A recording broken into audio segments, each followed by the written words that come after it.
Binabati ko po kayo at lahat ng inyong tagapakinig ng isang magandang araw. Lubos na nagpapasalamat na rin po ako sa inyo kung sakasakaling mapipili po ninyo ang aking kwento na basahin sa inyong programa. Isa po kasi ako sa inyong mga fans at talaga namang araw-araw ay sinusubaybayan ko ang Barangay Love Stories sa Barangay LS. Ako po si Rhea, 30 years old at taga Pasay City. Isa po akong work from home virtual assistant at isa rin pong single mom. Ang anak ko po ay si Chichi ay 12 years old na. At ako po ay nabuntis sa pagkadalaga ng aking boyfriend. At sa tingin ko nga po ay dahil sa aking masamang karanasan sa naging tatay ng anak ko, kaya naman tuloy ako ay nawala na ng gana na makipagrelasyon sa mga lalaki na kasing edad ko. High school classmate ko po ang tatay ni Chichi at matapos lang po ng isang taon na pakikipagrelasyon sa kanya ay nabuntis niya kaagad ako. At dahil po doon ay tumigil na rin tuloy ako sa pag-aaral at nagsama pa po kami ng isang taon. Pero bago ako manganak ay nalaman ko na may babae pala ito at nabuntis din niya. At dahil nga po doon ay tuluyan na kaming nagkahiwalay. At hindi na rin po siya nagbigay ng kahit na isang kusing sa amin ng anak niya. Mabuti na nga lang po at naiintindihan din kahit napapaano ng mga magulang ko ang kamaliang nagawa ko. At sila na rin ang sinandalan ko para maitaguyod ang anak ko.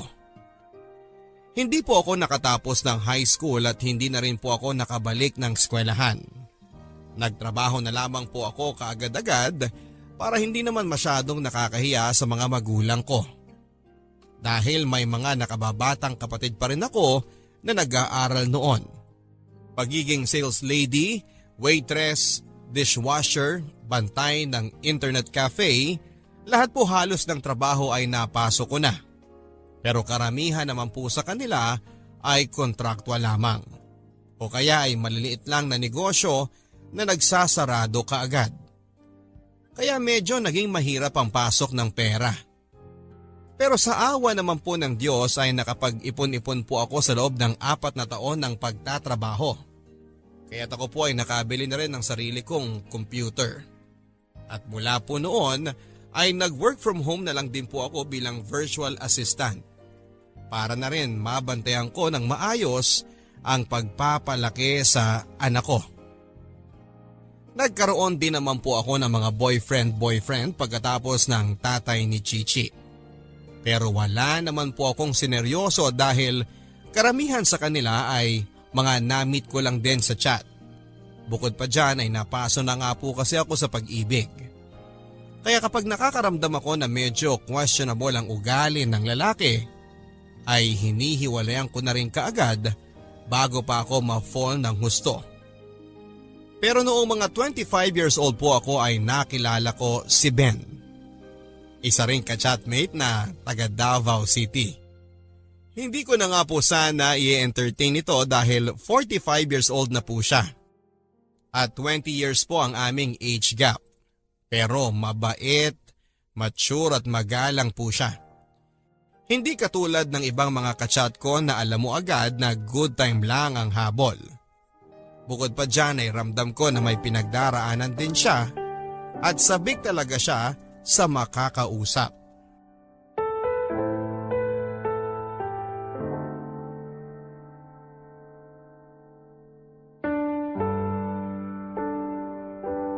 Hi, Ben!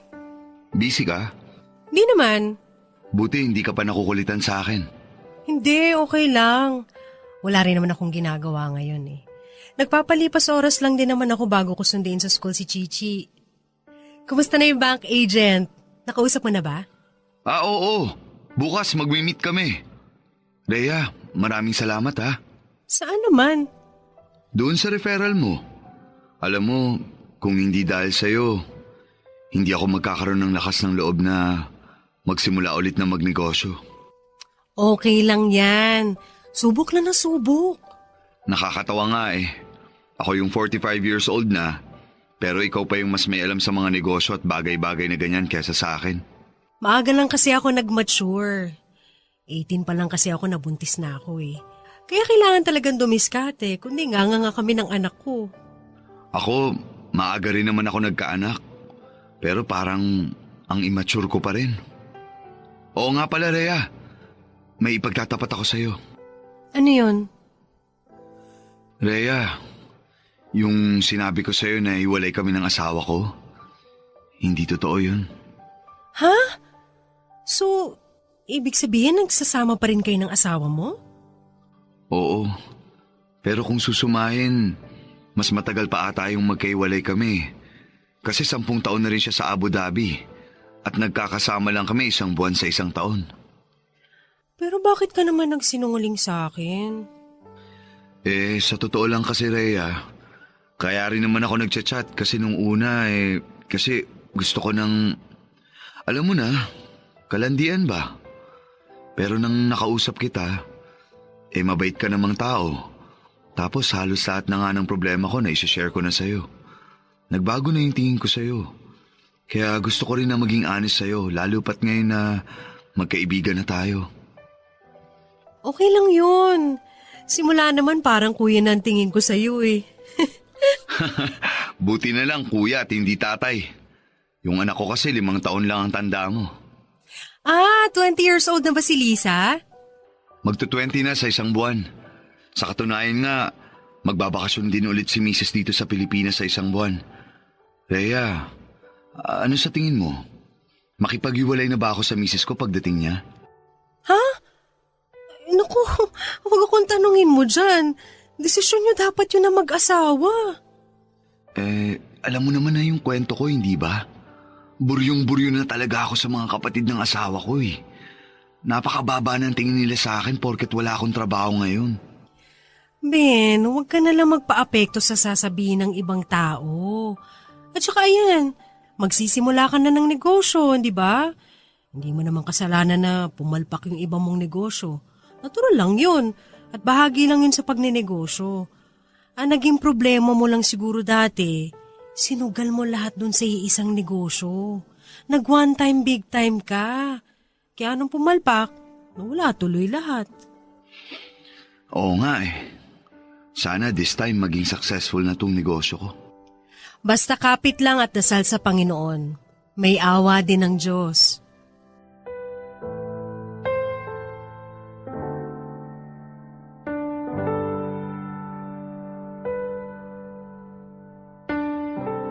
Habang tumatagal po ang aming usapan ni Ben ay nararamdaman ko na parang nafo-fall na rin po siya sa akin, Papa Dudut. At noong una ay wala rin po talagang mali siya sa kanya dahil nga sa aming age gap. Pero nang tumagal pa ng tumagal ang aming pagchat-chat ay unti-unti ko rin pong naramdaman na parang nagkakagusto na ako sa kanya. Eventually parang nalusaw nga po ang pagkakailang ko sa age gap namin. Lalo pat batang-bata ang mukha ni Ben. May itsura at para siyang medyo chubby na Zoren Legaspi. Nabawasan po ang aming komunikasyon ni Ben nang nagbakasyon sa Pilipinas ang asawa niyang si Christine. At tingin ko po ay sa puntong yon, doon ko rin na-realize na parang nagkakagusto na ako kay Ben.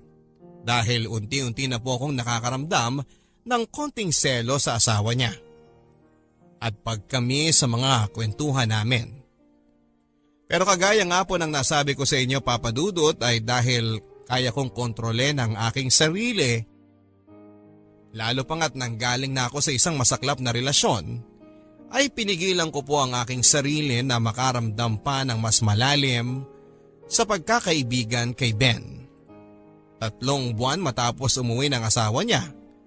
At 6 na buwan ng pagiging magka-chatmate namin ni Ben ay umamin na po siya sa akin na mahal na nga niya raw ako higit pa sa pagiging isang kaibigan. Kinabahan po ako ng sobra dahil sa puntong yon ay gano'n na nga ang nararamdaman ko para kay Ben, Papa Dudut. Nagkaaminan na po kami ng nararamdaman sa isa't isa.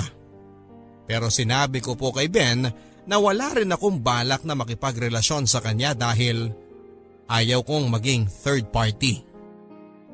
Sa mismong pag-uusap po namin yun ni Ben ay tinapos ko na rin po ang pakikipagkaibigan sa kanya. Pero 2 linggo matapos mangyari yon ay nagulat na lamang ako sa naging susunod na hakbang ni Ben. Rhea, may bisita kang mama nasa sala. Ha? Sino? Ben daw. Si Ben? Bakit? Sino ba yon? Wala. Kaibigan ko lang. Sige, ako na dito sa kusina. Puntahan mo na yung bisita mo. Ben, anong ginagawa mo rito? Rhea, hiniwalayin ko na si Christine. Ano? Rhea, pasensya na kung nagulat kita sa pagpunta ko rito.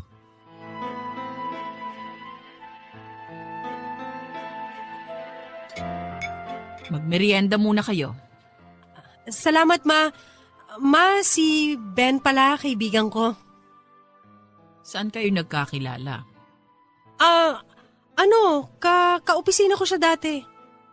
Kaopisina? Saan? Manager ko siya dati sa fast food. Taga Davao siya, nagbabakasyon lang dito. Ganun ba? Mabuti naman at nabisita mo ang anak ko. Ang layo pa pala ng pinanggalingan mo. Opo, naging matalik na magkaibigan po kami ni Rhea. Talaga? Parang wala naman siyang nababanggit dito. Kung sa bagay, hindi naman yan mahilig magkwento ng mga nangyayari sa kanya dito sa bahay eh. Ma, sige na. Magkukwentuhan muna kami ni Ben. O siya, sige. Maiwan ko muna kayo. Rhea, lumipat na ako dito sa Maynila. Ha? Kailan pa? Kararating ko lang kahapon. Tumuloy muna ako dyan sa isang inn na malapit dito sa inyo. Pero bakit ka nga nandito sa Maynila? Anong balak mo? Rhea, hindi ba obvious? Dinala ko na ang lahat ng gamit ko.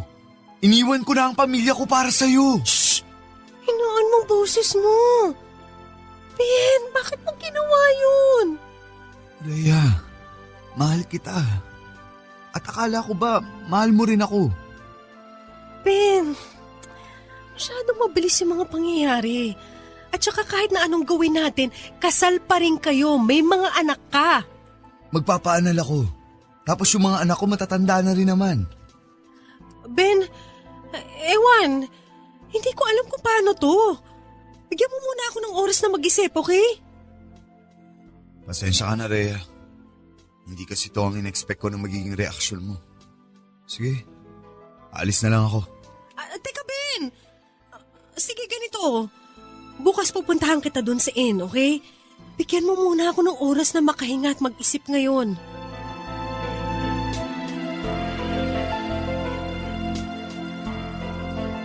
Nalaman ko po na nakita pala ng anak ni Ben na magka-video call kami.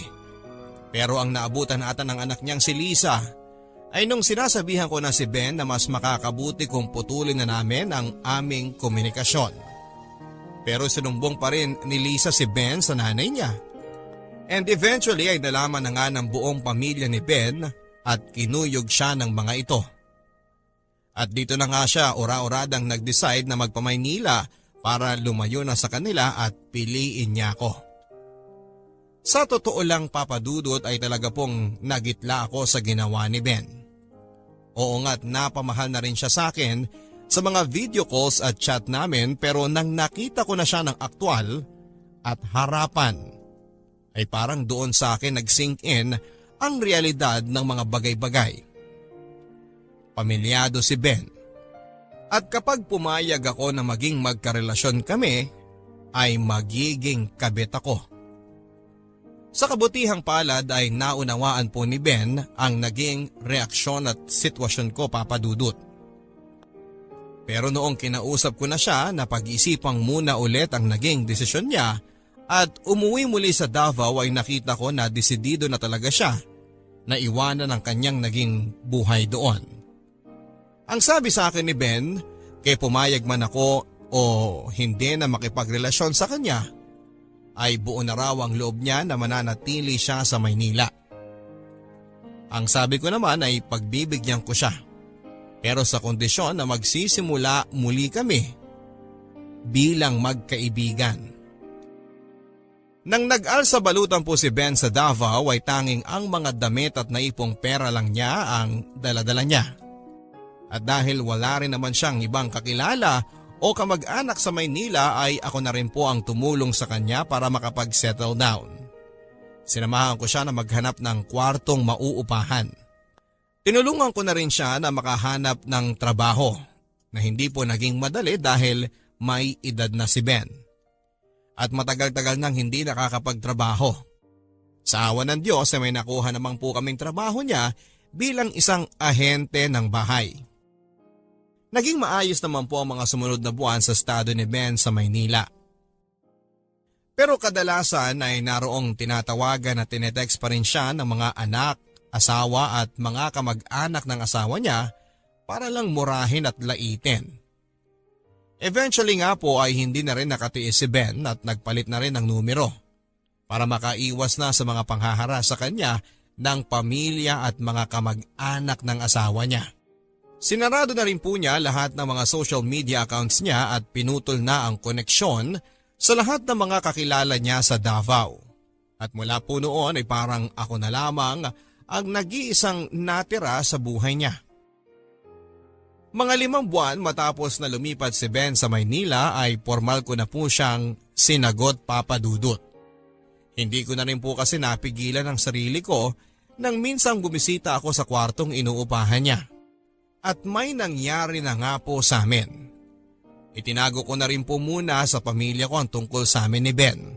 Lalo pat alam ko na hindi maganda ang tingin ni Mama sa kanya. Pero eventually ay napilitan na rin po ako na i-anunsyo sa kanila ang aming relasyon. Lalo pat nararamdaman ko na nagiging seryosohan na ang aming relasyon.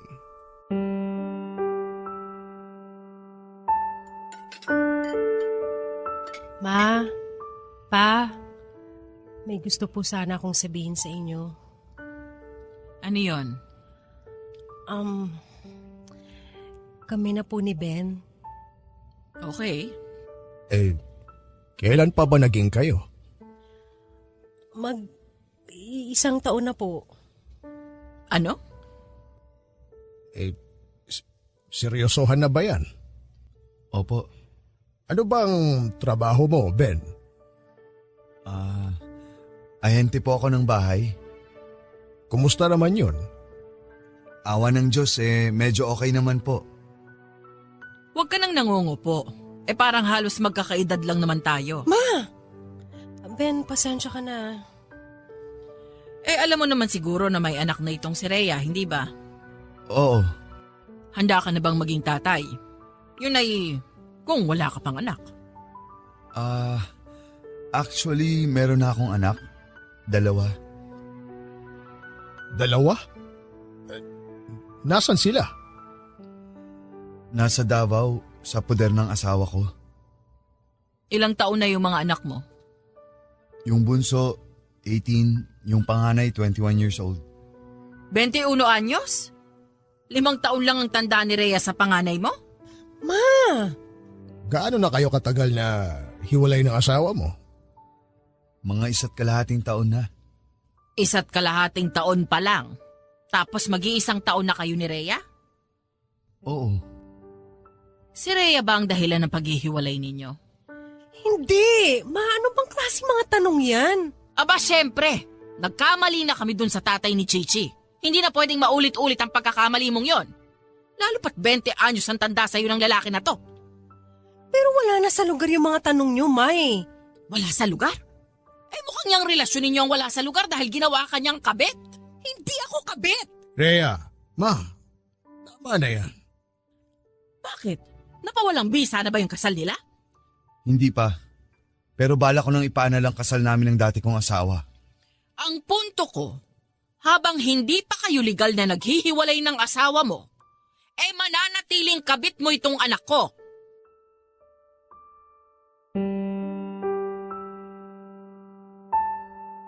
Tutol na tutol po talaga ang mga magulang ko sa relasyon namin ni Ben, Papa Dudut. Pinipilit po nila akong hiwalayan siya, lalo na po si Mama. Hindi daw ba ako naaasiwa na parang mag-ama na kaming tignan ni Ben? Hindi daw ba ako nakukonsensya dahil nawasak ang isang pamilya dahil sa akin. At nang umabot na nga po sa puntong hindi ko na kaya ang pagtrato at mga salitang binibitawan ng mga magulang ko sa amin ni Ben, lalo na ni Mama, ay nagpasya na po ako na umalis na kami ng anak ko sa bahay at nakipag-live-in na kay Ben. At sa puntong yon ay wala na po talagang nagawa ang mga magulang ko, Papa Dudut. At alam na rin siguro nila na hindi nila ako mapipigilan, kaya't pinabayaan na lamang nila ako. Halos itakwil na nga po nila ako dahil sa ginawa ko.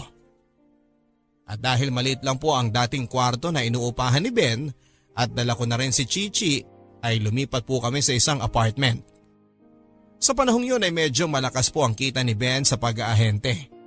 Kaya malakas na rin po ang naging loob namin na bumukod at mag-live-in. Si Chichi naman po ay parang naimpluwensyahan na rin po ng mga magulang ko at ayaw din kay Ben, Papa Dudut. Dahil din marami na siyang mga naging kaibigan sa dati naming bahay, ay naging labag sa loob niya ang paglipat namin. Pero hindi ko naman din po siya maaaring iwanan kina Mama at Papa dahil anak ko siya. Maayos naman po ang naging paglipat namin ni Ben sa bagong apartment. Ngunit ang hindi lamang po namin ine-expect ay kung gaano katsismosa ang aming mga kapitbahay. At ang masama nga po noon ay ang unang nakatuklas dito ay ang anak kong si Chichi.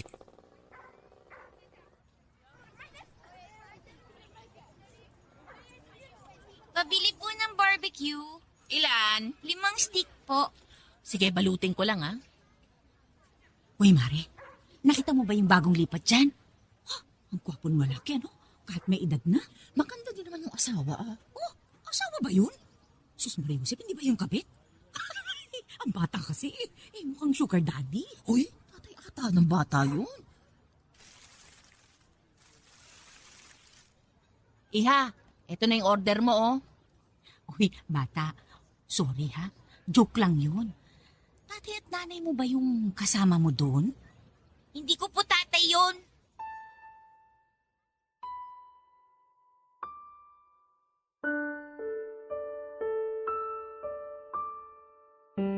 Ilagay mo na yan sa plato at magmimerienda na tayo. Oh, bakit ka umiiyak? Tinawag po kasi kayo ng kapitbahay natin na kabit. Ano? Sino yun? Tapos ang sabi pa nila, sugar daddy niyo raw po si Tito Ben.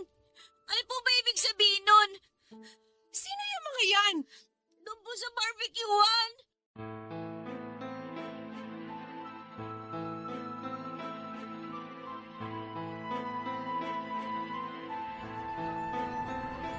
Sino dito ang mga chismosa na tumawag sa akin na kabet? Ano? Bakit hindi kayo makatingin? Bakit hindi kayo makasagot? Ay, sila pong dalawa. Narinig ko po kanina. Abay, wag kang nang bibintang. Mababa pambihira, walang bintangan. Eh, bakit? Totoo naman eh. Narinig ko kayo eh. Sabi mo pa nga, sugar daddy niya yung gwapo na mama. Ang kapal ng mukha mo! Aray! Aray ka! Ha? Anong kapal sa mukha mo? Nagtawagan ako ng kung ano-ano? Wala kang alam tungkol sa buhay ko! Wala kang alam tungkol sa akin! Siguro nga kabit ka talaga kaya ganyan ang reaksyon mo. Ay, aray ka! Ang pangit ka na! Ang pangit pa ugali mo! Ay, naku, ang pangit ka! Ay, ka! Tignan mo malang mukha ng bakbak! Mukhang katawan ko lang ang alam mo ipanghanap mo! Bitiwan niyo ako! Yung kachismosa ka! Puputulang kita ng tila!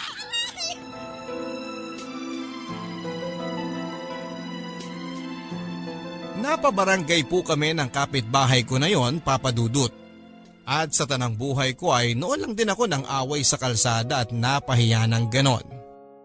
Sa akin po kasi ay okay lang kung ako ang kantiin nila at lait-laitin. Pero yung narinig pa po ng anak ko at umuwi pa siyang luhaan dahil sa mga sinabi ng chismosa laban sa akin ay talagang nandilim ang paningin ko at halos handa na ako makipagpatayan. At dahil nga po sa mga nangyari ay naging ilag na rin ang mga kapitbahay namin sa akin. Kahit may mga simpleng kailangang bilhin sa tindahan ay talagang dumadayo pa ako sa kabilang kalsada para lang hindi ko na kailangang makihalubilo at makipag-usap sa mga kapitbahay namin. At sinabihan ko na rin po sina Chichi at sina Ben na gano'n na rin ang gawin nila. Napaka-unfair lang po, Papa Dudut. Alam ko naman kasing mali pa rin naman talaga ang ginawa namin ni Ben. Pero yung dagdagan pa ng mga taong ito na hindi namang kilala at mapanghusga at tawagin pa akong pokpok at gold digger ay talagang nakakasakit sa pride. Kahit na alam ko naman na hindi yun totoo. Parang kahit saan po kami pumunta ni Ben ay hinahabol nga kami ng panlalait at pangmamata ng mga tao. Ang hindi ko po akalain, Papa Dudut, ay magdidilang anghel pala ang mga tsismosa naming kapitbahay. Pero hindi ako kundi si Ben ang naging sugar baby ko. Nang tumungtong na po kasi kami sa 3 taon ng relasyon namin ay doon na nagsimula ang putaktihin kami ng problema. Naadik po kasi sa sugal si Ben, Papa Dudut. Ang tingin ko nga po ay nagsimula nga ito nang nakaranas siya ng sunod-sunod na benta sa pag-aahente ng bahay. At akala niya siguro ay magtutuloy-tuloy ang ganong swerte. Kaya't lumakas ang loob na magsugal. Ang masakla po ay nang humina na rin ang benta niya, ay nagpatuloy pa rin po siya sa pagsusugal. Kaya't yung mga dapat na siya ang magbabayad sa bahay, tulad ng renta sa apartment, ay ako na rin tuloy minsan ang umaako. At nang tumagal nga po ay halos ako na ang sumusuporta sa lahat ng pangangailangan namin, Papa Dudut. At dahil din dito ay napapadalas ang away namin ni Ben.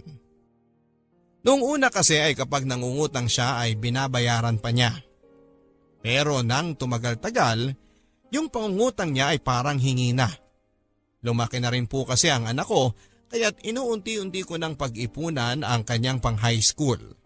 Pero kung minsan ay nababawasan ko ang savings ko para sa pag-aaral ni Chichi para lang hindi kami mapalaya sa bahay o maputulan ng kuryente.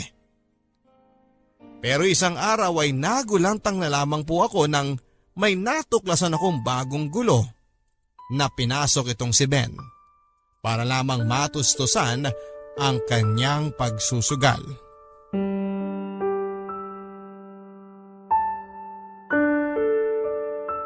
Love, Ano yun? mangungutang sana ako eh. Katapusan na, magbabayad na naman tayo ng mga bills.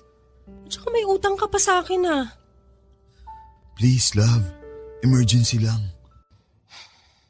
Magkano ba kailangan mo? Love, 50,000? Ha? 50,000?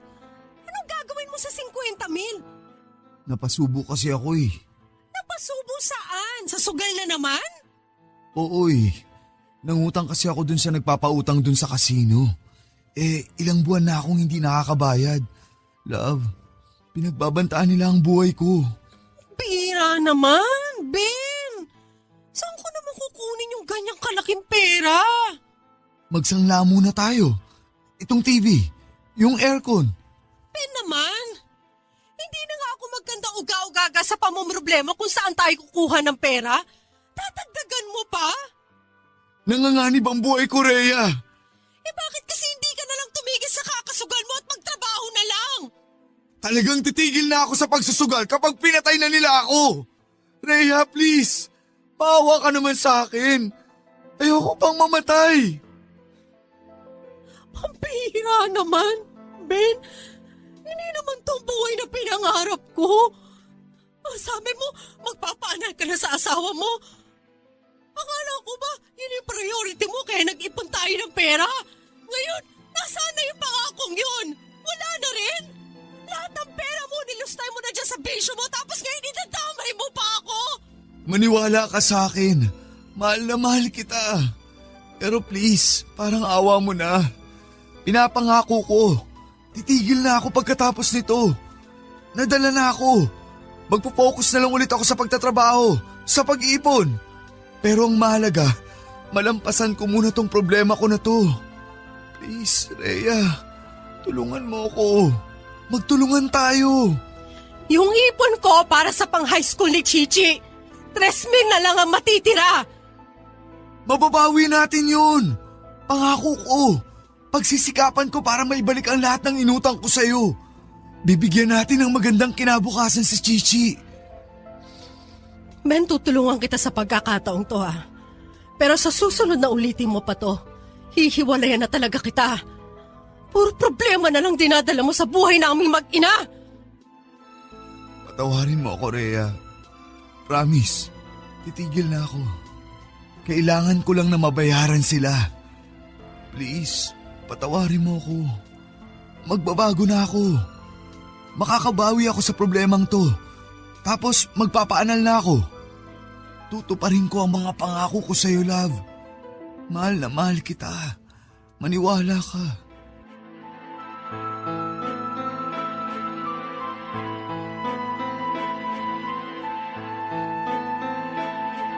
Binayaran ko po ang utang ni Ben para lang maging ligtas siya sa panghaharas ng mga pinagkakautangan niya. Sa awa ng Diyos ay tinutuon naman po ni Ben ang pangako niya na ititigil na niya papadudot ang pagsusugal. Pero ilang buwan nga lang po ay nasisante naman si Ben sa kanyang trabaho dahil natuklasan ng mga boss niya na pinapatungan niya pala ng malaki ang singil sa mga kliyente niya at binubulsa ito. Bagay na sa tingin ko ay ginawa po ni Ben nang nalulong na po siya ng husto sa pagsusugal.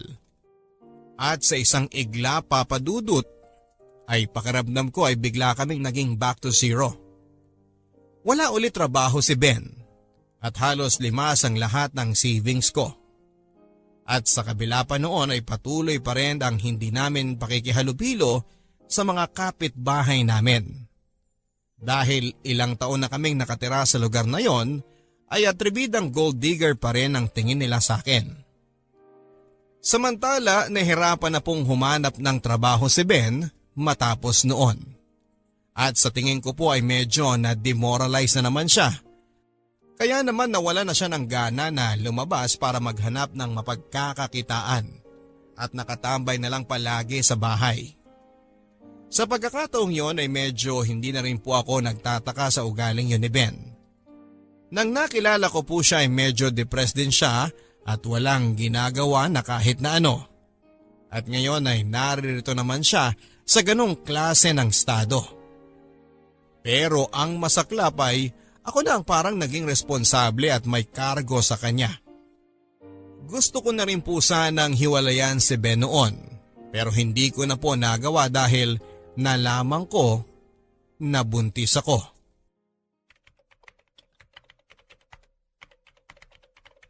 Yes, sir. I already arranged your flight to San Francisco. Okay, I'll type the letter today. Ano to? Yes, sir. Sorry, I was just surprised by something. Okay, I will send it to you ASAP. Thank you, sir. Goodbye.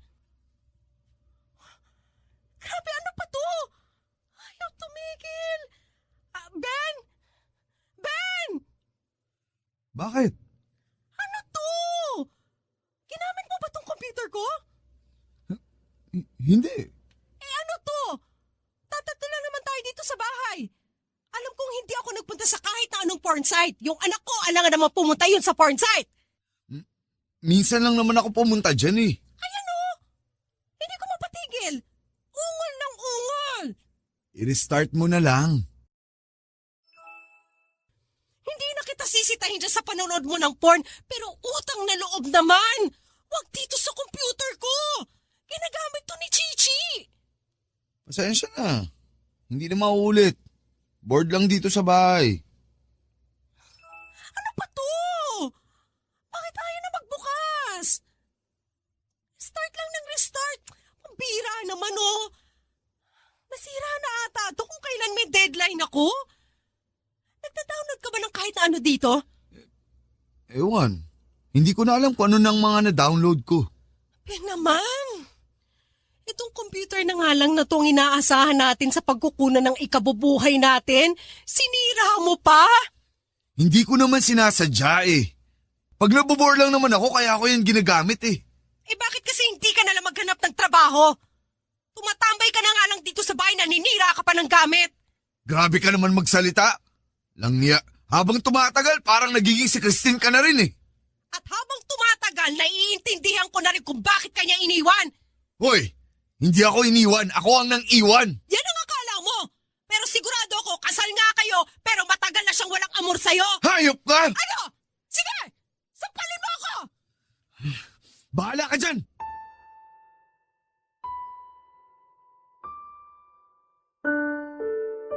Kahit na nagsisisi po ako sa mga nabitawang kong salita kay Ben ay parang nakaramdam ako ng konting ginhawa sa dibdib ko. Na sa wakas ay nasabi ko na ang hinanakit ko sa kanya. Pero alam ko po na tumago sa kanyang pride. At lubusang nasaktan po si Ben sa mga nasabi ko. At sigurado ako na hindi niya agad makakalimutan yon. Mula rin po ng pag-aaway namin yun ni Ben ay parang nalamatan na ng husto ang aming relasyon. Naapektuhan din po kasi ang trabaho ko nang nasira po ang computer ko. At kinakailangan ko po ng magrenta sa internet shop sa loob ng ilang araw habang pinapagawa ko ang computer sa bahay. Dahil sa pagod at problema sa pera, ay madalas tuloy ay nasisinghalan ko si Ben kahit na sa maliit na bagay. At kung hindi nga lang po ako buntis, ay baka mas naging madali para sa akin ang makipaghiwalay sa kanya. Bukod pa dyan ay tinatalo din po ako ng guilt papadudot. Alam ko po kasi na ako na lang ang natitira sa buhay ni Ben.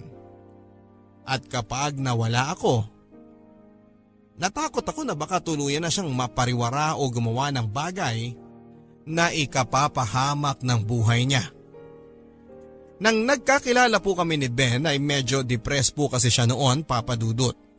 At dati nga ay nasasabi niya sa akin na kung minsan daw ay nakakaisip siyang magpakamatay dahil ang pakiramdam daw niya ay napakainutil niya.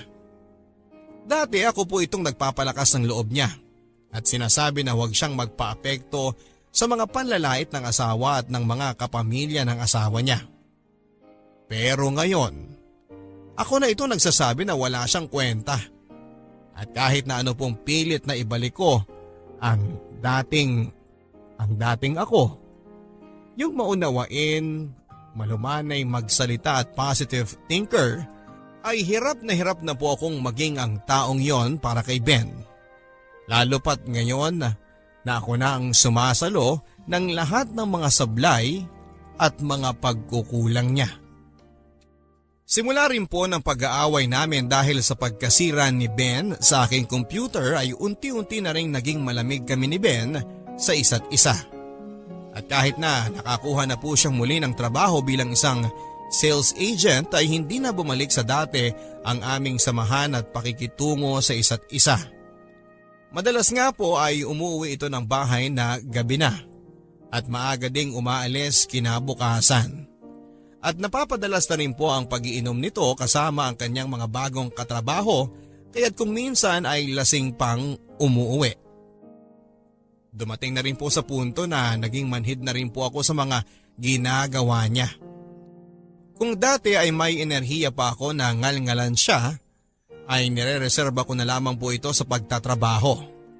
Isa pa ay iniiwasan ko na rin na ma-stress at mag-isip ng kung ano-ano para hindi na maapektuhan ang batang dinadala ko. Ang sabi ko na lang sa sarili ko, kung ano man ang mangyari sa amin ni Ben, kung mauwi rin kami sa hiwalayan ay kailangang maging malakas ako para kay Chichi at sa paparating naming anak. Pero isang araw po ay hindi ko po akalain na mumultuhin kaming muli ng nakaraan ni Ben. Nang minsang sinamahan po ako ni Ben para magpa-check up sa aming baby, ay pinaglaruan po kami ng tadhana. Hello, Ben. Pumunta ka na rito bago pa lumamig tong order mo. Sige, bilisan mo. Hi, Miss. Hi. Miss, alam mo, kanina pa kita tinitingnan eh. Pamilyar ka sa akin. Ha? Ikaw medyo familiar din. Saan kaya tayo nagkita, no? Taga dito ka lang ba? Oo, taga-Pasay lang ako. Ako kasi, taga Mandaluyong talaga ako eh. May sinadya lang akong bilhin dito sa mall. Naging magkaklase ba tayo nung high school? Hindi siguro. Mukha ka namang mas bata sa akin ng di hamak. 22 ako. Bakit? Ilang taong ka na ba?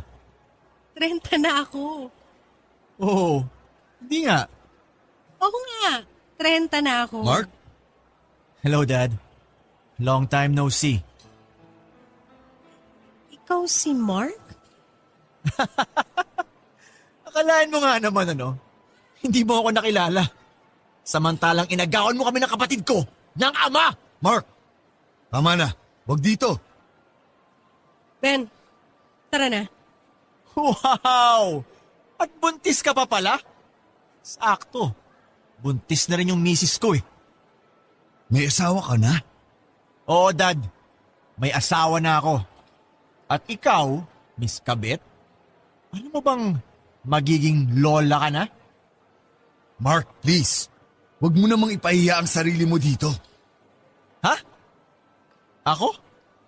Ako pa ang mapapahiya? Dad, kung meron dapat mapahiya, dapat kayo nitong makating kabit mo na to. Biruin mo, buntis na pala, nakikipaglandian pa kung kani-kanino. Hindi ako nakikipaglantian sa'yo. Ikaw ang pumunta dito at kumausap sa akin. Ha? Ako nga lumapit dito. Pero, bumigay ka naman agad. Kung hindi nga lang dumating doon si Daddy baka naiuwi na rin kita. Ang bastos ng bunganga mo! Walang kwenta ka talaga, ama! Tama na! Tama na, Mark! Hindi! Hayop ka, Daddy! Wala kang kwenta, ama! Wala kang kwenta, tao! Mabulo kayo ng kabit mo at ng bastardong anak niyo!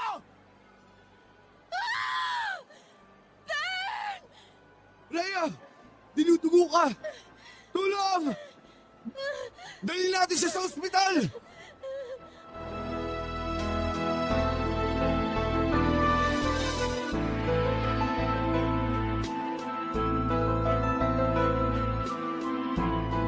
Nakunan po ako, Papa Dudut.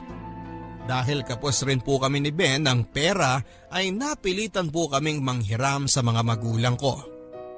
Wala na po halos akong mukhang maiharap sa kanila nang binisita nila ako sa ospital. Kitang-kita ko po sa mga mata nila ang panlilibak nila kay Ben. At hindi na rin po nila kailangan pang sabihin sa akin ang mga salitang kita mo na. Dahil basang-basa ko na rin po yon sa mga mukha nila. Mula po kasi nang umalis ako sa bahay namin ay hindi na ulit ako nagpakita pa sa mga magulang ko. At matapos nga po ng 5 taon na ni Ho, na wala silang narinig sa akin ay lulunukin ko lang din pala ang pride ko. Hihingi sa kanila ng pera at sa ganong estado pa nila ako makikita na halos walang-wala talaga. Doon nga lang din po nila nalaman na buntis na rin pala ako. Matapos po ng pangyayaring yon ay nagbalik loob na po ako sa mga magulang ko. Pero mas lalo lang pong nabadshot si Ben sa kanila. At talagang gusto na nga po nilang makipaghiwalay ako dito. Aaminin ko na sa puntong yon, Papa Dudut, ay gusto ko na nga po talagang makipaghiwalay kay Ben. Lalo pat nawala na rin naman ang anak namin. Pero tinatalo po ako ng guilt at awa sa kanya. At kasama na rin po dyan yung paniniwala na baka parusa ito ng Diyos sa akin dahil sa kasalanan naming ginawa. Ilang araw ay nagkaroon po kami ng out of town reunion ng mga kamag-anak ko sa Laguna. At nang inalok ko nga pong sumama si Ben ay tumanggi ito dahil alam daw po niyang pagchichismisan lang kami ng mga kamag-anak ko. Hindi ko na rin po siya pinilit, Papa Dudut. At sa totoo lang ay medyo natuwa nga po ako dahil at least sa loob ng ilang araw ay wala akong poproblemahin sa buhay at makakapag-relax lang. Pero sa gitna ng aming reunion ay tinawagan po ako ng aking boss at may pinapasend na mahalagang file na nakasave sa aking computer. Kaya naman ora-orada din po akong bumaba ng Maynila para ma-send ito sa kanya. At doon ko na nga po natuklasan na habang nagsasakripisyo po ako sa relasyon namin ni Ben dahil naaawa ko sa kanya. Siya naman pala ay may milagro na ginagawa. Kanino mga gamit to? Oh, bakit may pambabaeng sapatos dito?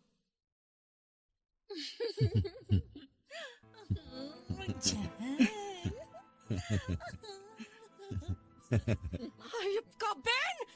Rhea! Sino tong babaeng to, ha? Ben, akala ko ba hiwalay na kayo? Hiwalay? Ay kung hindi ka pa naman tangang babae ka, sumama-sama ka dito sa bahay nitong hayop na to, hindi mo ba napansin na may mga gamit na pambabae at pambata dito? Rhea, Tapos kumalma ka na, dadatnang please. kita Ano ba? nakatuwad dito sa bahay Tama na ko? yan. Hoy, huwag mo ako pagsalitaan ng ganyan. Kim, huwag May ka na kasing karapatan sumagot. akong pagsalitaan ka dahil sa pamamahay kita. Trespassing ka! Bakit pinapakayabang mo? Eh, kabit ka lang din naman eh. Hoy! Hindi ako kabet! 5 taon nang hiwalay si Ben sa asawa niya! Ikaw! Ikaw ang kabet dahil kami nagsasama pa! Kabit pa rin yun. Sige, kung kabet ako, ikaw, ano ka? Number 3? Laruan? Parausan? Hayop kang babae ka! Masayop ka! Huwag ba ako masampal-sampal? Hindi lang yun ang aabutin mo! Ha? Hayop kang babae ka! Ano ba? Tama na, Rhea! Ano ba? Tumigil na kayo! Halika rito! Ano ba? Sabi ng tama na eh! Bitaw! Rhea, ano ba? Tama na! Bitiwan mo ako, Ben! Pabayaan mo ako! Kung hindi tatara ko tong ballpen sa leg nitong kabit mo! Rhea, huminahon ka! Aray ko, bitawan mo ako! Tumahimik ka! Lakad! Rhea, anong balak mo? Buksan mo yung pinto! Anong balak mo? Buksan mo yung pinto, sabi! Aray! Ben! Buksan mo yung pinto kung di tatara ko yung ballpen na to sa mata nito kabit mo! Rhea, maawa ka. Pagsuotin mo man lang siya ng damit. Hindi! Lumabas kayo riyan ng hubad at nang malaman ng buong barangay ang katarantaduhan ninyo! Ano? Lakad! Lakad, sabi! Ikaw rin lalaki ka. Lumabas kayo dyan ng kabit mo sa kalsada.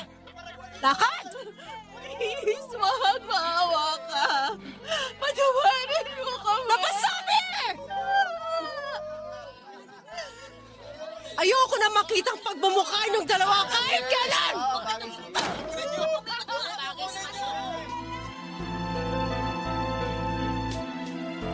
Hindi ko po alam kung anong klaseng spirito ang sumanib sa akin sa mga oras na yon. Pero talagang yun na po siguro ang rurok ng galit ko. Nagpatong-patong na rin po kasi ang problema ko sa pera, ang pagtitiis kay Ben pati na rin ang pagkawala ng pinagbubuntis ko. Matapos po ng pangyayaring yon ay hindi na rin po nagpakita si Ben sa akin. Narinig ko na lang po sa mga kapitbahay na binigyan na lang din pala nila ng damit si Ben at yung babae para makauwi na. At matapos po ng insidenteng yon, ay parang bigla rin pong nagbago ang pagtingin sa akin ng mga kapitbahay ko. Bigla akong sumikat. Ang dating hinuhusgahan nilang kabit, ngayon sa tingin nila ay isa ng bayani. Nakakatawa po talaga ang mga tao, Papa Dudut. Bumalik na rin po kami ni Chichi sa mga magulang ko.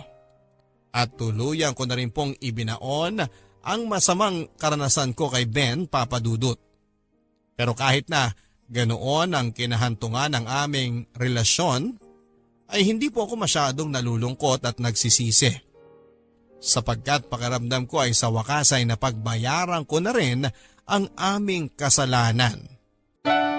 At dito nagsisend ang mga customers niya ng private messages tungkol sa details na pagpapadalhan kapag may nagustuhan ng mga ito sa mga ibinebenta niya. May mga meetups din siyang arrangement at meron din naman yung pinapadala niya sa courier ang item na bayad na. Mahirap din kasi papadudot ang COD dahil maraming nagpa-prank minsan na wala pala doon sa bahay nila sa address na ibinigay. Nakaranas na rin si Myla na magoyo. Maraming nakilala si Myla na naging kaibigan niya na rin dahil sa pagbebenta sa online. Masaya ako at kahit papaano ay may pinagkakaabalahan ng girlfriend ko.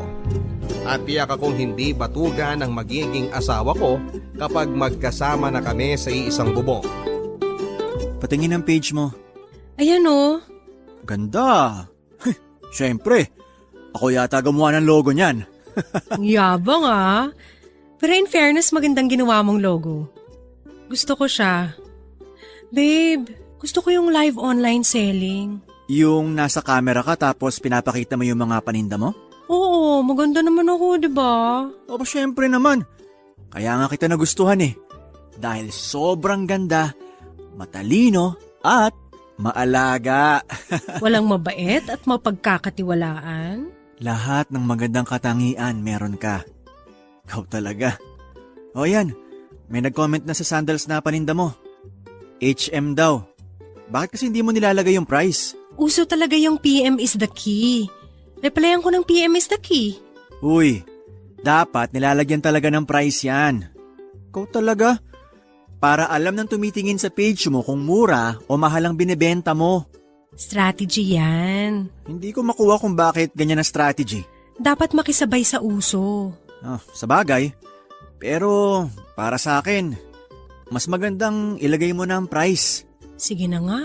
Ilalagay ko na, Mr. Edmond. Ay nako, Miss Myla. Sana maging successful tong negosyo ko. Kaya yan.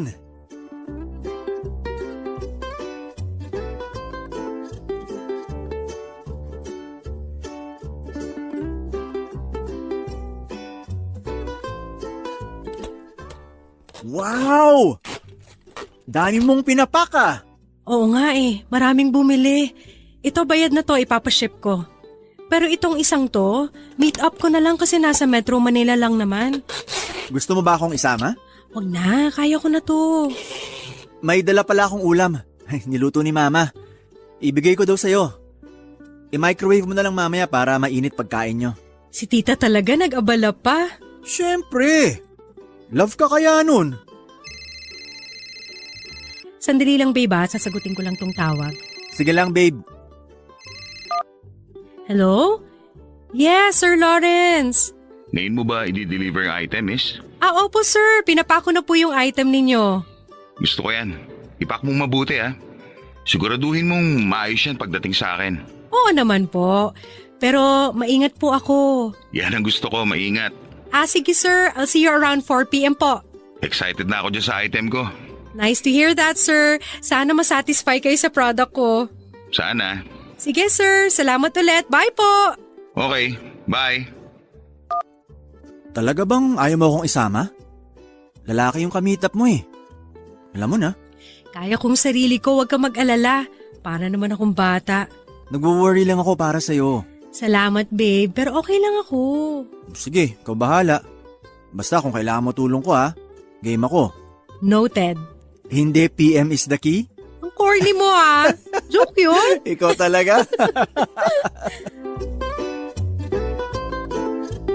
Naging busy si Myla sa kanyang online business. Minsan ay nawawala na siya ng time sa relasyon namin. Iniintindi ko na lamang siya papadudot dahil wala naman siyang ibang trabaho kundi ang pagbebenta ng kung ano-ano sa online sa kanyang page. Katuwang niya ang kanyang pamangkin na college student na si Minchu sa pagmamanage ng negosyo at sa page niya.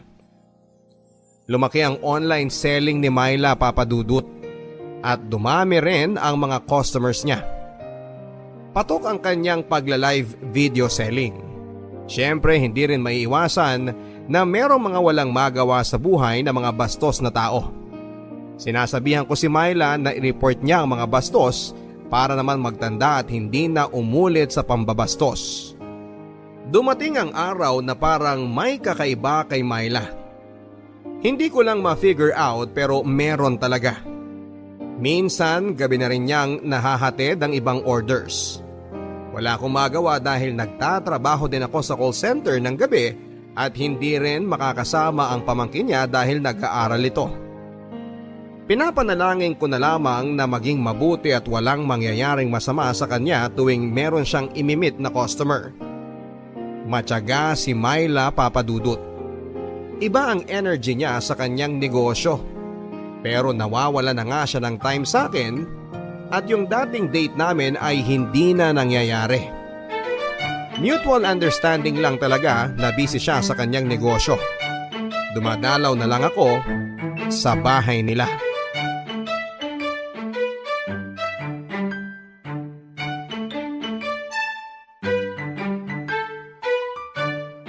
Menchu, asan ang tita Myla mo? Merong ka-meet up, kuya. Pero gabi na. Saan daw? Di ko alam, wala kasi siyang sinabi kung saan. Tawagan mo na lang kaya, kuya. Sige.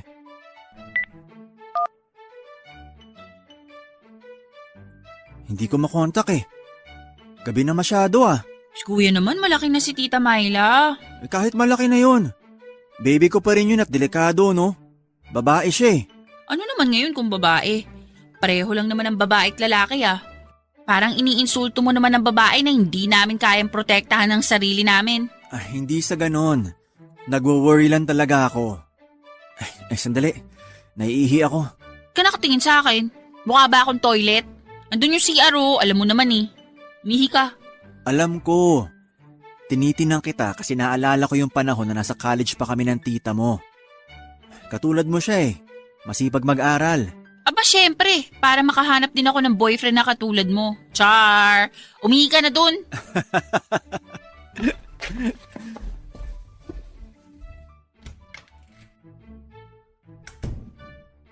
Ano to? Pregnancy test kit? Sinong buntis? Positive ba nakasabi? Buntis si Myla? Hindi kaya si Menchu?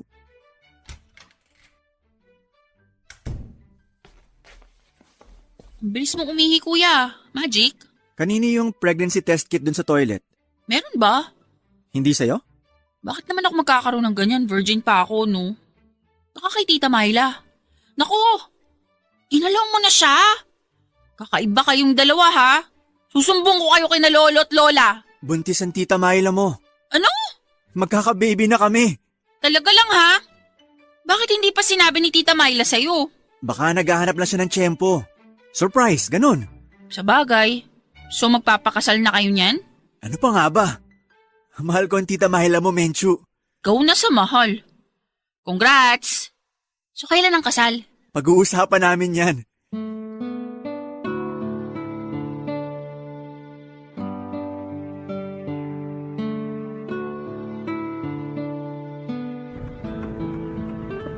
Babe, tumataba ka. Oo nga eh. Wala ka bang sasabihin? Edmond? Bakit ka ba natatakot? Alam ko na. Nakita ko sa toilet ang pregnancy test kit. Ano? Edmond? Ilang buwan na si baby? Alam mo, sobrang saya ko na magiging ama na ako. Kailan natin sasabihin sa mga magulang natin ang tungkol sa pagbubuntis mo? Ay, kailangan na natin magpakasal, Myla, habang hindi pa lumalaki ang tiyan mo. Oo nga. Sasabihin natin. Magpapakasal na tayo. Saya-saya ko. Sobrang saya ko. Oh, baby, kapit ka lang ha. Excited na si Daddy na makita ka. Mahal na mahal ka ni Daddy. Oh, tears of joy ba yan?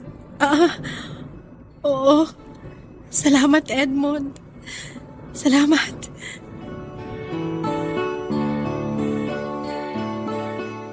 Yung confirmed na magkaka-baby na kami ng kaisa-isang babaeng mahal ko, Papa Dudut, ay sobrang saya.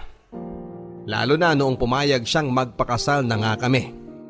Ang usapan kasi namin noon ay kapag magiging stable na kami sa isa't isa ay saka na kami magpapakasal. Ang kaso ay nabuntis ko siya at dapat kong panagutan yon. Hindi naman mahirap na ipaalam namin sa aming mga magulang ang tungkol sa pagbubuntis ni Myla. Dahil matagal na naman kaming magkasintahan at tapos na kami sa pag-aaral at may trabaho na ako. Pero Papa Dudut, may napapansin lang ako kay Myla. Parati siyang balisa at wala sa kanyang sarili. Siguro dala yun ang kanyang pagbubuntis. Maselan lang siguro kaya ganon siya nagiging masungit din. Gusto ng mga magulang namin na magkarbo ang kasal namin. Kaya naman naisipan nila na after ng mapanganak ni Myla ang bata kami magpapakasal. Maluha-luha si Myla kapag pinag-uusapan na namin ang kasal. Tears of joy na naman pero isang malaking palaisipan sa akin kung bakit nagbago si Myla. Hindi na genuine tingnan ang mga ngiti niya. Para bang may tinatagong lungkot sa kanyang mga mata. At yon ang gusto kong alamin kung bakit. At magagawa ko yon kahit na hindi ko na sabihin ang PM is the key. Dahil engaged na ako sa babaeng mahal na mahal ko, Papa Dudut.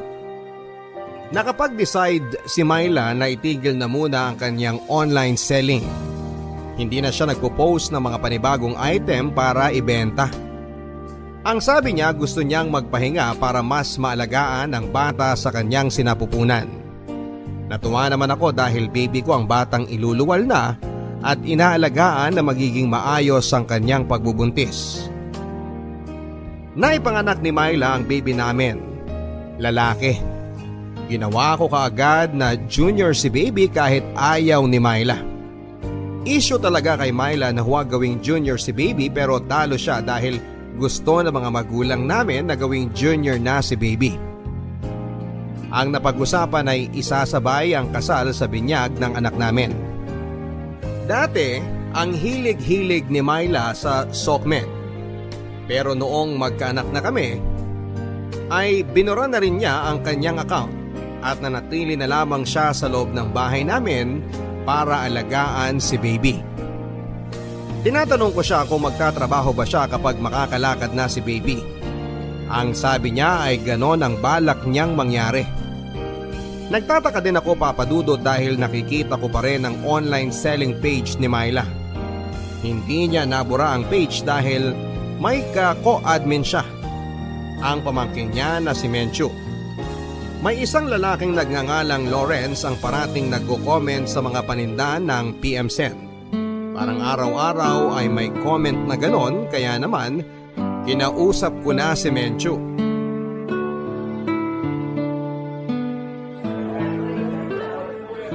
Salamat at sumama ka sa pag-grocery ko ngayon, Menchu. May magagawa ba ako? Joke lang kuya. Siyempre naman. Basta may pakain at milk tea, solve na ako. Magiging pearl na yung mukha mo. Grabe naman yan. Hindi ba sa akin talaga nagmana si junior ko? Sa totoo lang ha, hindi nyo kamukha. Mana kay Tita Myla lahat. Pagiging lalaki lang naman ni baby sa'yo eh. Hindi ah. Tinatanong nyo ako tapos ayaw nyo tanggapin yung sagot ko. Oo naman, parang nakuha ni baby yung tenga mo. Tenga lang?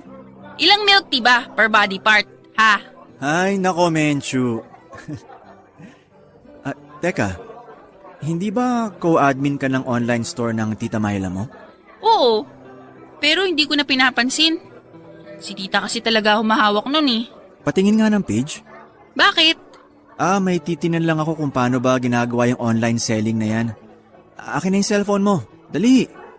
Gusto ko makita kung anong nakalagay na command kapag admin ka ng isang online selling page. Sige. Eto oh. Pwede mong iswitch ang account ko sa account ng page. Sige.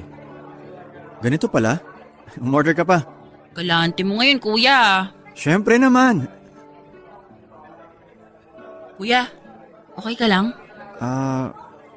Oo. Lalim ng iniisip mo ah. Gusto mo bang buhayin ang online selling ni Tita Myla? Basta game ako, milk tea lang. Pag-iisipan ko. Sige.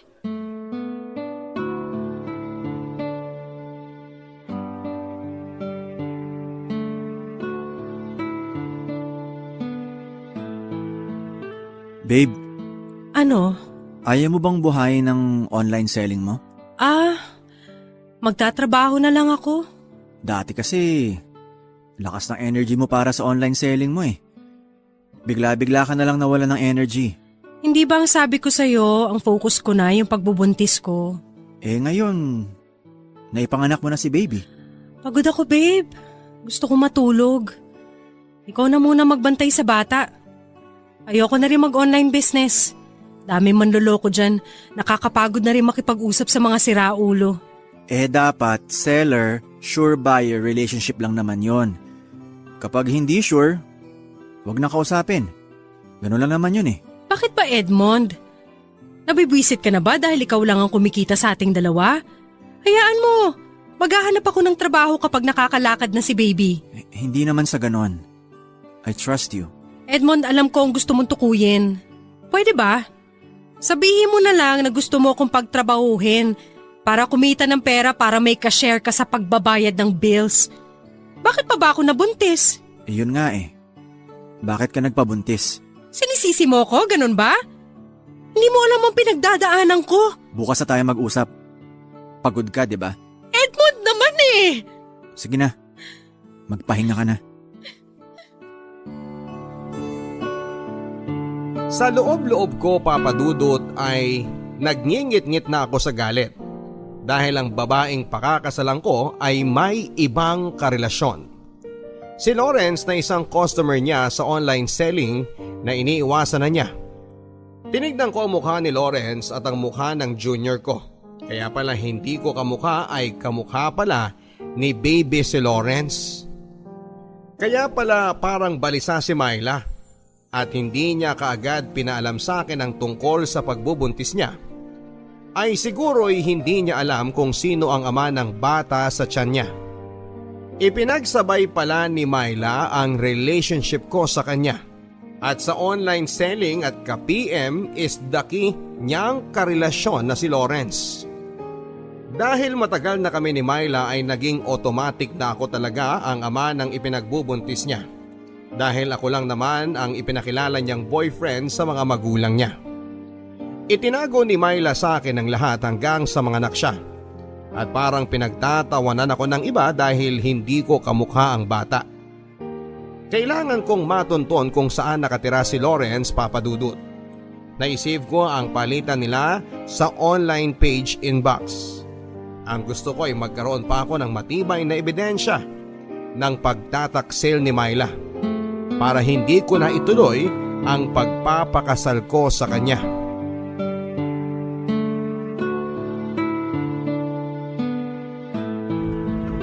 Kuya, yung milk tea ko baka nakakalimutan mo. Hindi nasa listahan na yon. Hirap pa magkaroon ng asawa, kuya. Kahit live-in pa lang kayo ni Tita Myla. Kasi nag-iipon pa kayo para sa sosyal na kasal.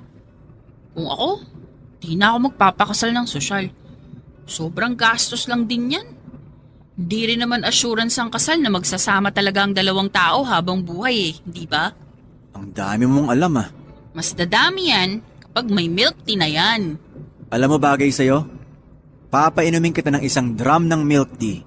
Uy, gusto ko yan. Ikaw talaga. Ay, himala. Anong himala? May social media na ulit si Tita Myla? Patingin. Paano mo nalaman? Sinearch ko. Baka kasi bumalik. Pero bago na pala. Huwag mo na lang siyang sabihan about dyan. Ako ang gumawa niyan. Ha? Bakit? Gusto ko na kapag kasal na kami, yan ang magiging account naming dalawa. Wala na kaming sikreto. Dapat dyan, Myla Edmond. Parang apelido lang ang pangalan ko, di ba? Ganun? Oo na nga. Pero sige, di ko sasabihin. Alam mo na. Oo na. Hindi ka ba nagsasawa sa milk tea mo na yan? Ay, hindi po.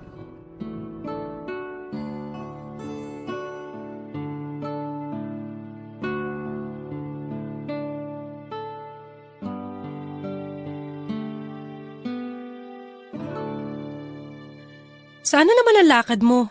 Para sa kasal natin. 1 buwan na lang pala. Oo nga ang gastos. Pasensya na. Okay lang, ano ka ba? Ang importante makasal ako sa babaeng mahal ko. At hindi ako kayang pagtaksilan. Hindi ba? Oo naman.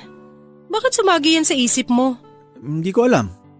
Everybody has a secret pero malaki ang tiwala ko sa'yo. May anak na nga tayo, di ba? Oo, Edmond. May problema ba? Sige na. Mauna na ako para makauwi rin ako ng maaga. Sige. Mag-ingat ka. Ako pa.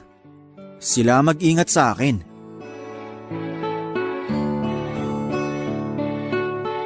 Parang gusto ko nang sabihin kay Myla na alam ko na ang sekreto niya pero kailangan kong magtimpi, Papa Dudut. Gusto kong makaharap ang lalaki na dahilan kung bakit nagtaksil sa akin si Myla.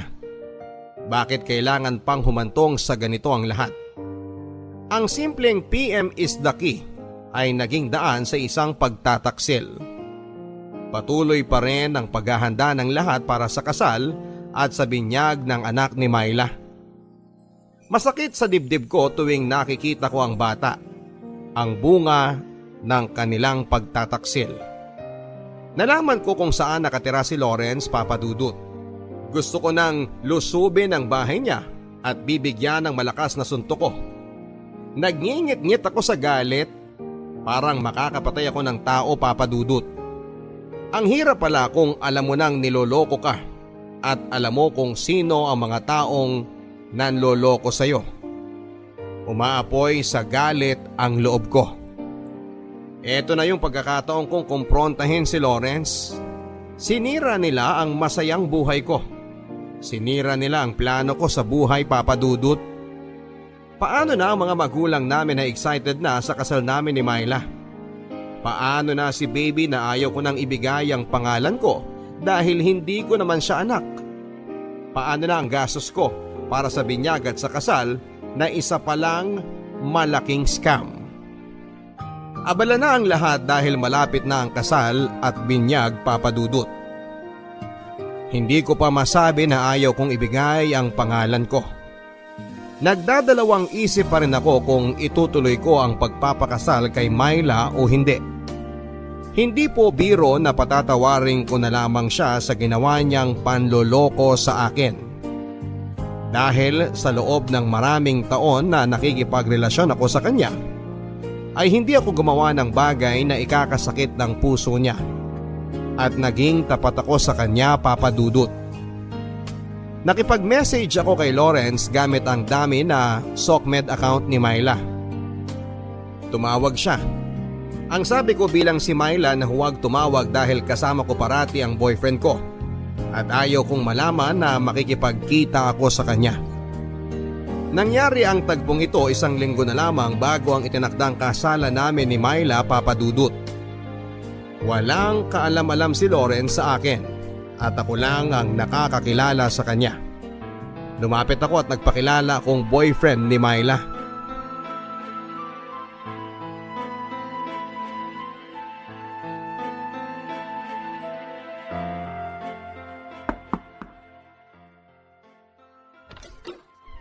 Sino ka?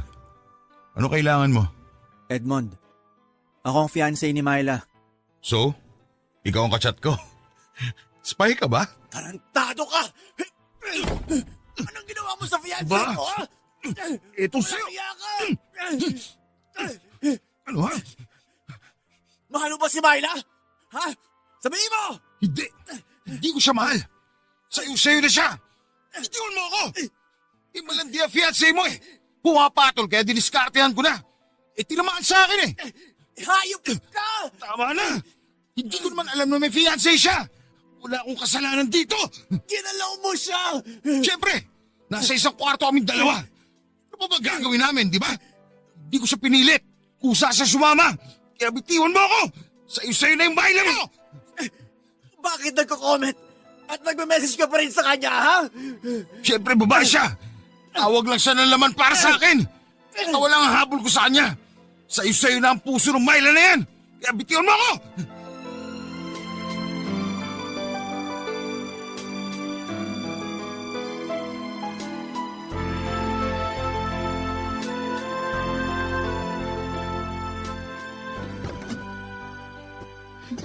Hi, Kuya. Oh, Kuya, anong nangyari dyan sa mukha mo? May nakasuntukang kumag. Paano na yan? Kasal mo na sa susunod na linggo ah. May magbabago ba kung ganito itsura ko? Ayan na naman tayo eh. Hindi ba ang puso naman ang pinag-iisa tuwing kasal? Nabugbog ka lang, di ka nakatira ng katol no? Pamilk tea ka na lang, Kuya. Hoy, ano nangyari sa'yo? Gusto mo ako na mag-drive? Alam mo, Mahal ko yung tita Myla mo. Oo naman. Bakit kuya? May bala ka bang hindi ituloy ang kasal dahil sa pagkakabugbog mo? Pwede naman siguro. Pangit mo ngayon eh. Parang hindi kaya ng concealer yan. Ang gusto ko lang naman, ang umibig ng tapat. At ibigin ako ng tapat. Yun lang naman eh. Sabihin mo nga, ano pang problema? Alam kong honest ka. At marunong ka magtago ng sikreto. Oo naman. Menchu, may ibang lalaki ang tita Myla mo. We, Nakaharap ko. Kaya itong nangyari. di ako naniniwala. Baka nagkamali ka lang. Maling akala lang yan. Sa palagay ko, siya ang tunay na ama ni Baby. Hala, Kaya yung tukso nyo na parang walang minana sa akin si Baby. Dahil hindi talaga akong ama ni Baby. ano ba yun? Totoo? Sinabi ko kay Menchu na nagpaplano na akong sabihin kay Myla na alam ko na.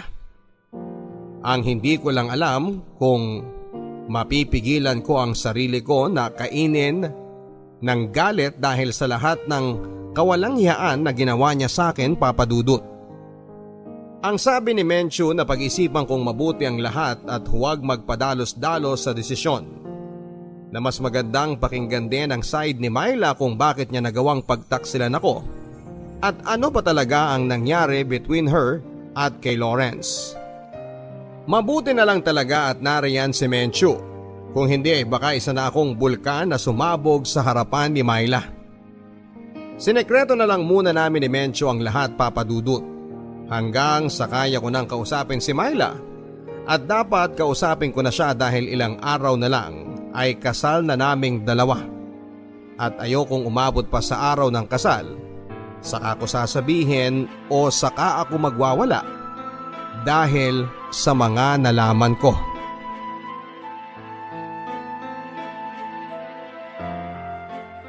Gabi na, napadalaw ka pa. May mga tinapos lang ako kaya medyo ginabi. Si Junior mo tulog na. Kanina pa. Hindi siya magulo ngayong araw kaya hindi ako masyadong na-stress sa kakabantay sa kanya. At naisaayos ko yung mga parating na gagamitin sa kasal. Yung hindi pa napadala ng invitation card, bukas ko na ibibigay sa kanila. Alam mo babe, ang sarap isukat ng gown ko. Ang ganda. Kaso, hindi pwede baka. Alam mo na. Sinukat mo sana. Para alam mo kung totoo ba yung sabi-sabi o hindi. Uy, grabe ka. Ayoko hindi matuloy ang kasal natin. Ilang araw na lang. Ah, talaga ba? Oo naman. At huwag ka na mag-alala. Tupagin ko na ang paghahanap ng trabaho after ng kasal natin. After ng honeymoon natin. Baka makabuo pa tayo ng isa. Ay, paano na ako makakapagtrabaho nun? Balikan mo yung PM is the key mo. Ayoko na nun. Gusto ko yung trabahong naaayon sa kurso ko. Gusto ko na magtrabaho sa isang hotel, babe. Okay din naman yung online selling ah. May makikilala ka. Edmond, please. Tapos yung makikilala mo, magiging malapit na kayo. At sa pagiging malapit nyo, sasama ka na sa kwarto. Kaya yan, may anak ka na. Ano bang pinagsasasabi mo, ha? Hindi ko anak si baby. Ano? Alam ko ang ginawa mong pagtataksil sa akin, Myla. Anong sabi mo? Hindi ko anak si baby. Kaya kami hindi magkamuka. Anak mo siya! Alam mo, okay lang naman sana kahit hindi ko anak si baby eh. Kahit may gumalaw na sa'yo na iba.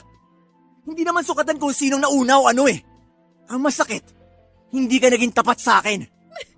At ikaw pa may ganang manampal?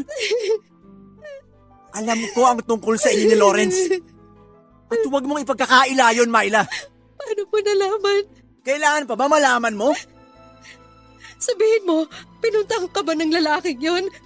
Siya ba nagsabi sa'yo? Walang iya siya. Buo na ang desisyon ko, Myla. Hindi ako magpapakasal sa'yo. At hindi ko ibibigay ang pangalan ko dyan sa anak ninyo. Edmond naman. Edmond, magpapaliwanag ako. Ano bang ipapaliwanag mo, ha? Parang ang dali-dali naman loko para sa'yo, Myla. Ginawa mo akong gago. Ginago mo ako! Edmond! Hindi mo deserve ang pagmamahal ko. Huwag mo ako iwan. Tama. Oh, please. Bitawan mo ako. Mag-usap muna tayo. Edmond! Baka sa lalaki mo. Edmond! Bitaw! Please! Edmond!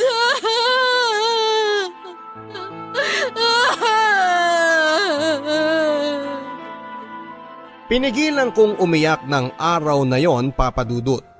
Pero nang lumabas ako ng bahay nang maisara ko ang pintuan, ay kusang lumuha ang mga mata ko. Sobrang sakit sa puso ko. Bakit nangyari ito sa akin? Bakit ngayon pa na 3 araw na lamang ay kasal na naming dalawa? Ipinaalam ko sa mga magulang ko ang tungkol sa pagkalas ko sa kasal. Sinabi ko lang na hindi ko na mahal si Myla. Nagalit ang mga magulang ko sa akin, Papa Dudut, at nilagay ko daw sa kahihiyan ang pamilya namin. Naisip ko rin na bawiin ang pangalan ko sa baby pero narehistro na ito bilang anak ko. At junior na ang bata. Alam ko na walang kasalanan ng bata. Pero parang ang sakit lang na ang bunga ng pagtataksil ng mapapangasawa ko ay ginawa ko pang junior. Tama lang ba ang ginawa ko, Papa Dudut? Hindi ba masyadong ang sama ko naman na ayawan ng kasal kahit na 3 araw na lamang at kasal na namin? Para sa akin, mas okay nang hindi ko sinabi ang tunay na dahilan sa pagkalas ko sa kasal namin ni Myla. Kahit paano'y gusto ko pa rin na malinis ang tingin sa kanya ng ibang tao. Kahit pa nagmukha akong masama sa harapan ng mga magulang ko at kamag-anak at maging sa pamilya ni Myla. Palaisipan sa akin noong sinabi ko sa kanya na alam ko ang pregnancy test niya at nagbago na siya. Yung hindi na genuine ang ngiti niya at may lungkot na ang mga mata niya. Kaya pala ganon dahil sa hindi ko pala anak ang baby niya. Kinausap ko ang mga magulang ni Myla, Papa Dudut. Humingi sila ng paumanhin kung ano man ang nagawa ni Myla, kung bakit kumalas ako dahil sa pagkakakilala nila sa akin ay mabait akong tao at hindi ko nilalagay ang kapwa ko sa alanganin. Alam nila na may malaki kaming problema, ang hindi lang nila alam ay kung ano ito. Pero buo na po ang desisyon ko at hindi na magbabago. Sabi pa ng magulang ni Myla na tingnan daw sana ang matagal naming pagsasama ng anak nila at sana ay hindi ko iurong ang kasal. Umaasa pa rin ang pamilya ni Myla na itutuloy ko ang kasal pero issue po sa akin ang katapatan, Papa Dudut. Maraming pagkakataon sana na sinabi niya sa akin ang tungkol kay Lawrence. Ang tungkol sa bata pero hindi. Kahit napapansin ng mga tao na hindi ko kamukha ang bata ay hindi pa rin niya sinabi ang katotohanan. Kung ang kasama mo ay sinungaling, magiging kasinungalingan din ang inyong pagsasama at ayoko ng ganon. Kung sinabi lang ni Myla ng maaga ang lahat, siguro ay napatawad ko siya at matutuloy ang kasal. At kahit na hindi ko anak ang bata ay aakuin ko, pero sobrang tagal na. At sa kahuli-hulihan ay hindi pa rin siya umamin nang hindi ko kusang sinabi sa kanya ang nalalaman ko.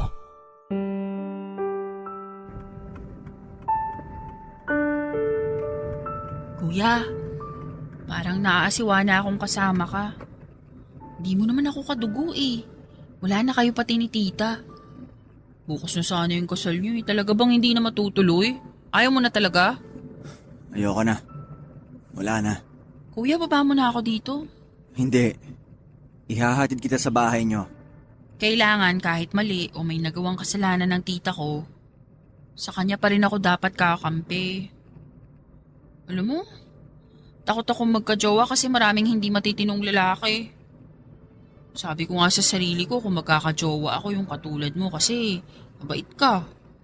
Deserve mo yung maging masaya, kuya. Deserve din ng tita ko na maging masaya. Sana naman bigyan mo pa siya ng pagkakataon. Pag-isipan mo. Konting oras na lang, oh. Pag-iisipan ko. Pag-iisipan ko, Menchu. Alam mo naman yung number ko, tawagan mo lang ako. Sasamahan ko lang sa pag-iyak yung tita ko. Sige na, baba mo na ako. Magtataksi na lang ako. Sigurado ka ba talaga? Oo, baba mo na lang ako. Okay, sige.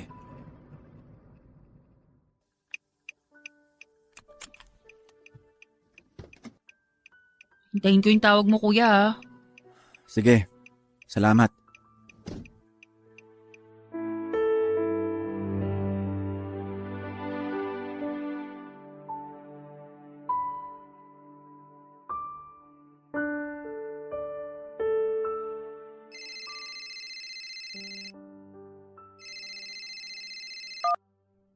Hello, Menchu? Kuya, puntahan mo kami. Nandito kami ngayon sa ospital. Ano? Bakit? Si Tita Myla naglaslas ng pulso. Ano? Sabi ko naman sa'yo, tumawag ka eh. Ba't hindi ka tumawag? Ba't ang tigas ng puso mo?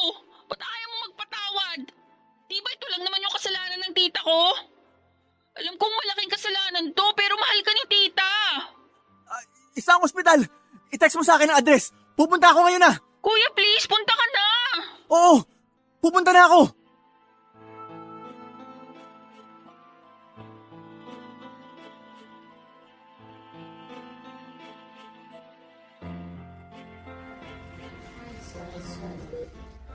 Myla, Edmond? Edmond? nandito na ako. Edmond, sorry. I'm really sorry. Bakit mo naman ginawa to? Munti ka nang mapuruhan sa ginawa mo eh. Nagsisisi ako sa kasalanan ko.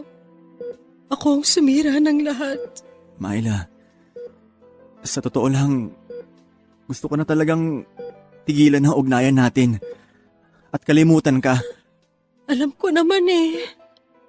Kasuklam-suklam yung ginawa ko. Huwag ka nang umiyak. Myla, kahit ganun pa man, naging mabuti ka sa akin. Kasama ka sa mga pangarap ko kahit nung college pa tayo. Siguro nagkamali ka lang ng hindi mo inaasahan. Natukso ka sa mga bagay. Siguro maraming magsasabi sa akin na baliw ako kung itutuloy ang kasal. Di ba? Bakit kita pakakasalan eh? Iba ang nakabuntis sa'yo. Pero naisip ko na magsimula tayo. Anak ko si Junior. Kahit ano pa man ang mangyari. Kalimutan na natin ang nakaraan. Magsimula tayo ulit. Edmond? Talaga? Sasabihan ko sila na dito na tayo magpapakasal sa loob ng ospital. Huwag ka nang umiyak. Matutuloy ang kasal natin. Edmond? Edmond? Salamat sa pagmamahal. Mahal na mahal kita.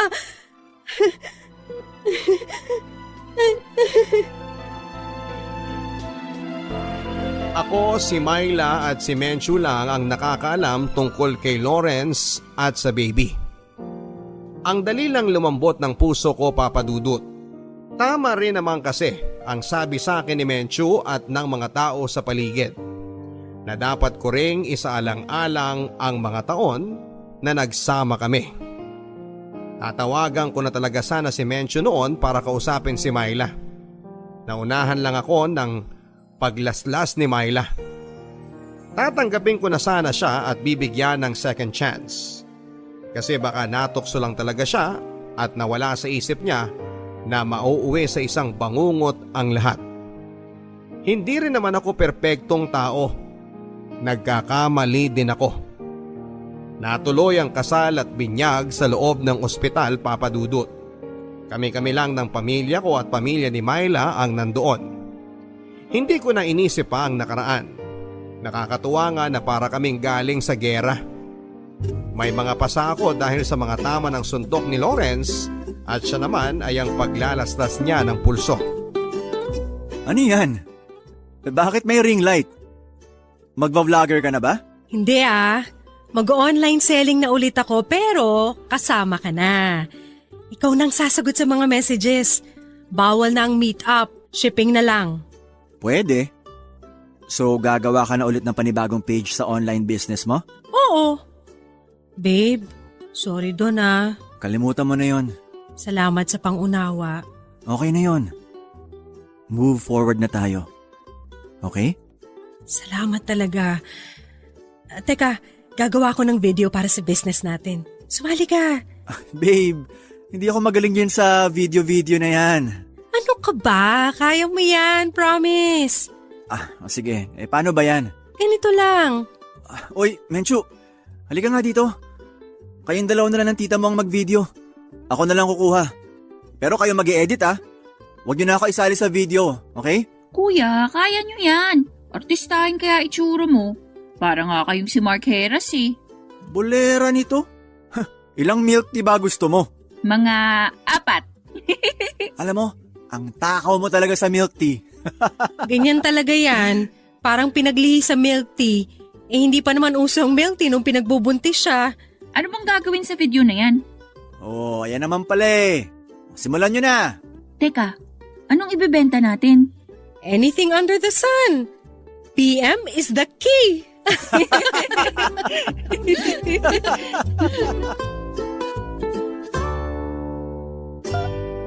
Wala na kaming balita kay Lawrence Papadudut. Hindi ko na rin inisip na hindi ko anak ang junior namin. Masaya ako sa pamilya ko sa ngayon, kahit na minsan itong muntik nang masira at hindi matuloy na magiging asawa ko si Myla. Sana kahit papaano ay may nakuhang aral ang ating mga kapuso sa ibinahagi kong kwento. Naging successful ang online selling namin ni Myla, Papadudut. Si Menchu naman ay tapos na rin sa kolehiyo. Hindi muna siya nagtatrabaho at ang online selling muna ang inatupag niya dahil malaki po ang kinikita namin. Marami po kaming naging customers, ang iba po ay nagiging reseller na rin namin sa probinsya. Minsan ang isang negosyo ay bumagsak kasama ang moral ng tao at minsan naman ay umaangat. Dapat alam natin kung papaano paggalawin ang isang business, mapa-online man ito o hindi. At kapag may pinapatakbo kang negosyo, huwag mong sakyan ng ibang business na ikakasira ng business mo at ng buhay mo.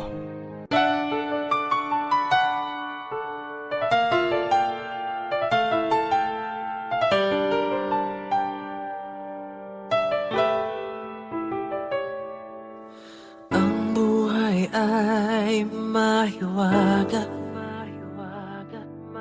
laging may lungkot at saya. Sa Papadudut Stories, laging may karamay ka.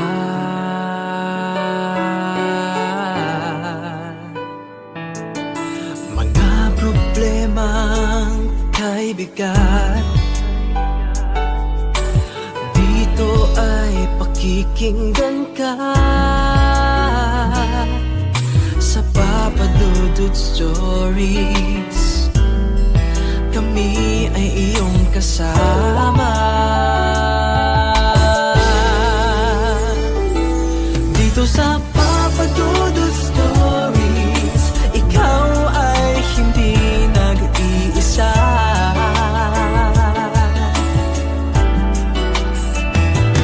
Dito sa Papadudut Stories, may nagmamahal sa'yo. Papadudut Stories, Papadudut Stories,